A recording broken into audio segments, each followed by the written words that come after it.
ഹരേ രാമ രഘുരാമ പാഹി സീതാപതി രാമ ത്രേതായുഗ പരിപാലകനാം ദശരഥ നന്ദന ശ്രീരാമ.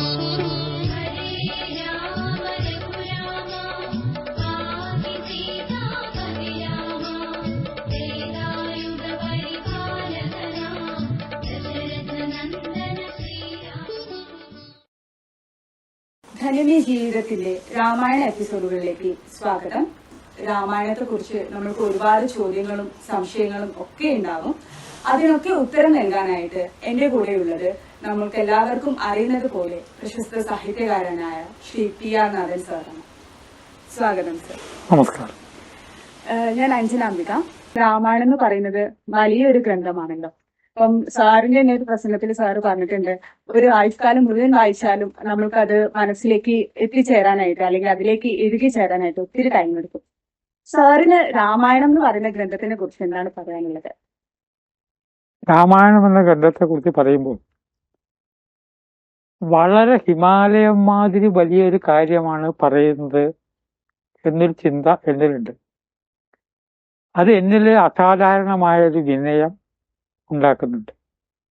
കാരണം രാമായണത്തെക്കുറിച്ച് അത്ര ഗഹനമായിട്ട് പറയാൻ അർഹതയുള്ളവരുടെ എണ്ണം വളരെ കുറവാണ്. ഇതിപ്പോൾ കർക്കിടക മാസമാണ്. ധന്യമീ ജീവിതം കാണുന്ന പ്രേക്ഷകരിൽ വളരെ ലളിതമായിട്ടുള്ള കാര്യങ്ങൾ കേൾക്കാനാണ് ഇഷ്ടപ്പെടുന്നത്. അപ്പൊ രാമായണത്തെക്കുറിച്ച് നമുക്ക് 30 ദിവസം കൂട്ടായിട്ട് ചിന്തിക്കാം, വളരെ ലളിതമായിട്ട് ആലോചിക്കാം. അങ്ങനെ മഹത്തായിട്ടുള്ള ഒരു ഗ്രന്ഥമാണ്. ആ ഗ്രന്ഥം നമ്മളെ പല രീതിയിലും ജീവിതത്തിൽ സ്വാധീനിക്കും. അപ്പം സർ, രാമായണം എന്ന ഗ്രന്ഥത്തിന് അനവധി വ്യാഖ്യാനങ്ങൾ ഉണ്ടല്ലോ. ഏതാണ് ശരിയായിട്ടുള്ള രാമായണം? വളരെ നല്ല ഒരു ചോദ്യമാണ് അഞ്ജനാംബിക ചോദിച്ചത്. അനവധി വ്യാഖ്യാനങ്ങളുണ്ട് എന്നുള്ളത് കൂടാതെ അനവധി രാമായണങ്ങളുണ്ട് എന്നുള്ളത് സത്യമാണ്. ഇതിന് ആയിരക്കണക്കിന് വ്യാഖ്യാനങ്ങളാണ് ഉള്ളത്. രാമായണ കഥ ആർക്കും എഴുതാവുന്നതാണ്. നമുക്ക് നമ്മുടേതായിട്ടുള്ള രാമായണം വേണമെങ്കിൽ എഴുതിയാൽ അതിനുള്ള ആവിഷ്കാര സ്വാതന്ത്ര്യം ഉണ്ട്. അപ്പൊ യഥാർത്ഥത്തിൽ അനവധി രാമായണം ഉണ്ടെങ്കിലും അതിന്റെ ബേസ് ആയിട്ട് നമ്മളിപ്പോ കരുതുന്നത് വാൽമീകി രാമായണം. നമ്മൾ എന്തൊക്കെ തർക്കിച്ചുകൊണ്ടിരുന്നാലും ആ തർക്കത്തിനൊരു പരിസമാപ്തി വേണമല്ലോ. ഇപ്പൊ കോടതി വിധിയെ ചോദ്യം ചെയ്ത് കഴിഞ്ഞാൽ പിന്നെ ജീവിതം മുന്നോട്ട് പോകും. അപ്പൊ കോടതി വിധി ചോദ്യം ചെയ്യരുതേ പറഞ്ഞ മാതിരി വാൽമീകി രാമായണമാണ് ആദ്യം ഉണ്ടായത്. അന്ന് മുഴുവൻ വാമൊഴിയിലൂടെ മനപ്പാഠം പഠിച്ചവരാണ് ഇത് ചൊല്ലിയിരുന്നത്. ചുരുങ്ങിയത് 5000 കൊല്ലെങ്കിലും ചുരുങ്ങിയത് ആയി കാണും ഇത് ജയിച്ചിട്ട്. അതിനുശേഷം അനവധി പേര് അവരുടേതായിട്ടുള്ള രീതിയിൽ രാമായണ കഥ പറഞ്ഞിട്ടുണ്ട്. ഓരോരുത്തര് പറയുമ്പോഴും അവരുടേതായിട്ടുള്ളൊരു മാറ്റം അതിൽ വരുന്നുള്ളത് സ്വാഭാവികമാണ്. തമാശയ്ക്ക് പറയാറുണ്ട്, മുഹൂർത്തം എന്ന വാക്ക് 10 പേര് ആവർത്തിച്ചാൽ മുഹൂർത്തം മൂത്രമായി വരുന്നു. 10 പേര് ആവർത്തിക്കുമ്പോഴേക്കും സൗണ്ടൊക്കെ മാറും. ഇതുപോലെ വാൽമീകി രാമായണത്തെ അധികരിച്ച് ലോകം മുഴുവൻ, ജപ്പാനിലുണ്ട്, ലോകരാജ്യങ്ങളിൽ മുഴുവൻ രാമായണം അവരുടെ ഭാഷയിൽ വന്നിട്ടുണ്ട്. ആ കഥകൾക്ക് അല്പസ്വല്പം മാറ്റം എന്നുള്ളത് കഴിഞ്ഞ് പിന്നീട് വലിയ മാറ്റങ്ങളും വന്നിട്ടുണ്ട്. ആ വലിയ മാറ്റങ്ങളിൽ ആരൊക്കും രാമായണം എഴുതാം എന്നുള്ള രീതിയിൽ രാമായണ കഥ ഓരോരുത്തർ എഴുതുമ്പോൾ അങ്ങനെ എഴുതിയ കൊണ്ട് യാതൊരു അബദ്ധവും ഇല്ല എന്നൊരു അഭിപ്രായം എനിക്കുണ്ട്. കാരണം എന്താ വെച്ചാൽ അതിൽ മഹത്വമുള്ളത് മാത്രമേ നിലനിൽക്കുള്ളൂ. ആദ്യം കുറച്ച് ദിവസം ഒരു ബഹളമൊക്കെ ഉണ്ടാക്കും. ചില കൃതികള് ദുർവ്യാഖ്യാനം നടക്കുമ്പോൾ തുടക്കത്തിൽ കുറെ പേര് എതിർക്കും, കുറെ പേര് ബഹളം ഉണ്ടാക്കും. അപ്പൊ കുറെ പേര് അതിന് അവാർഡ് കൊടുക്കും. അതാണ് സത്യം എന്നൊക്കെ പറയും. കാലം മാറുമ്പോൾ ഇതൊന്നും വായിക്കപ്പെടില്ല, അംഗീകരിക്കപ്പെടില്ല. മഹത്വമുള്ളത് മാത്രമേ ഭാവിയിൽ അംഗീകരിക്കുകയുള്ളൂ ഏതൊരു കാര്യത്തിൽ. ഇപ്പം സർ ഞാൻ ഇവിടെ ഒരു കാര്യം ചോദിക്കട്ടെ. ഇപ്പം സാറ് പറഞ്ഞില്ലേ ഏതൊരു ഗ്രന്ഥത്തിന്റെയും തുടക്കത്തില് ആൾക്കാർക്ക് അത് ഒന്ന് സ്വീകരിക്കാനായിട്ട് കുറച്ച് ടൈം എടുക്കും. ഇപ്പൊ രണ്ട് വിഭാഗം ആൾക്കാരുണ്ടാവും. ചിലർ സ്വീകരിക്കും, ചിലർ അതിന് പ്രശ്നങ്ങൾ ഉണ്ടാക്കും.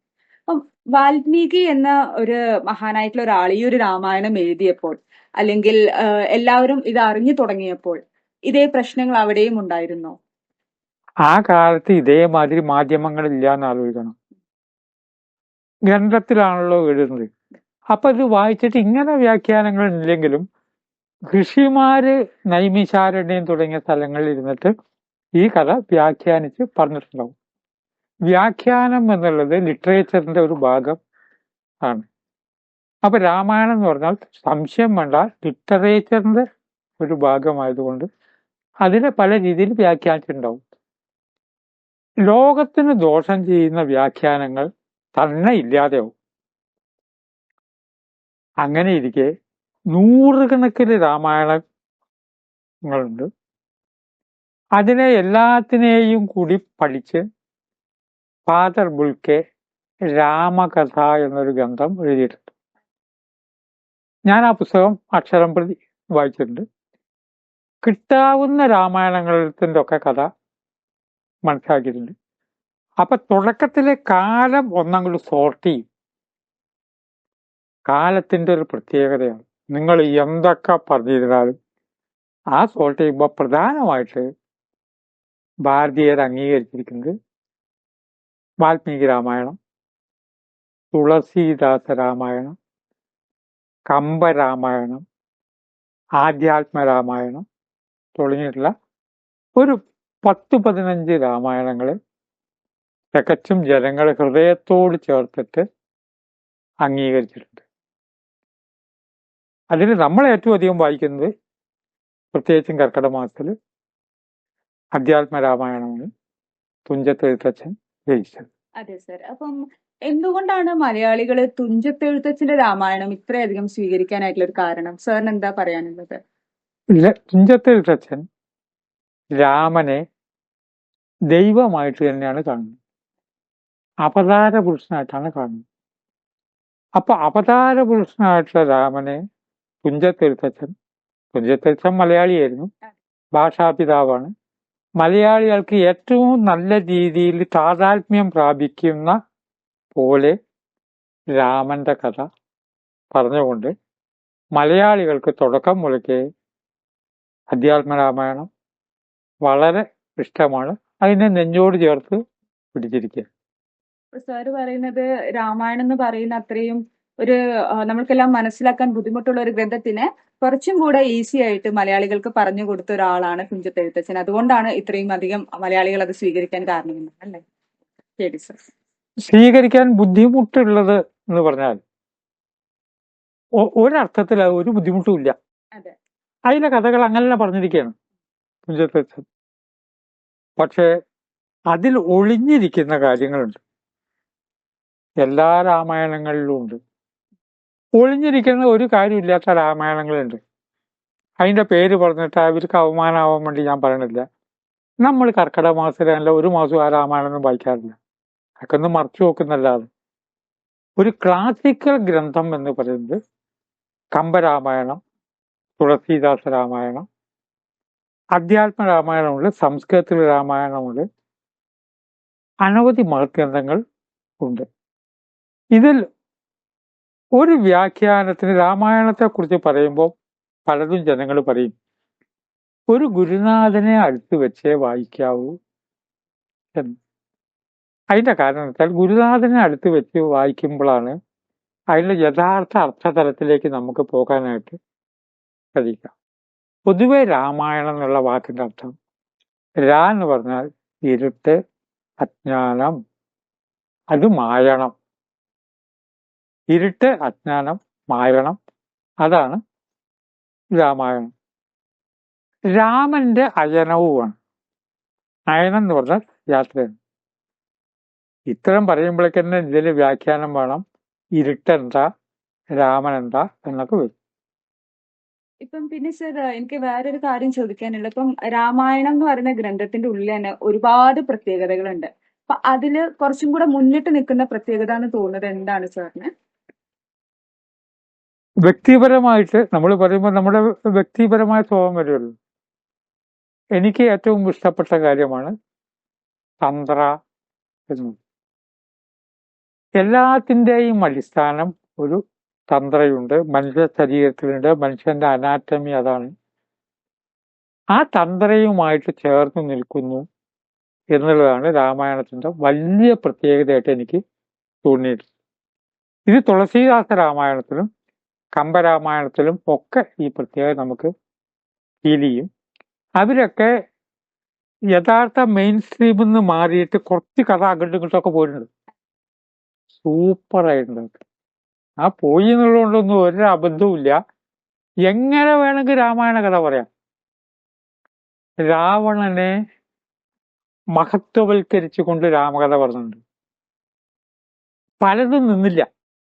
കാരണം വെറുതെ ഒരു വില്ലൻ കഥാപാത്രത്തെ മഹത്വവൽക്കരിച്ച മാതിരിയാണ് പലർക്കും തോന്നിയത്. പക്ഷേ ആ മഹത്വവൽക്കരണത്തോടു കൂടി ഒരു വലിയ സൗന്ദര്യബോധത്തിലേക്ക് നീങ്ങിയപ്പോൾ അത് ഇഷ്ടപ്പെട്ടവരുണ്ട്. ഞാൻ രാവണന്റെ കഥാപാത്രത്തിനെ ഇഷ്ടപ്പെടുന്നുണ്ട്.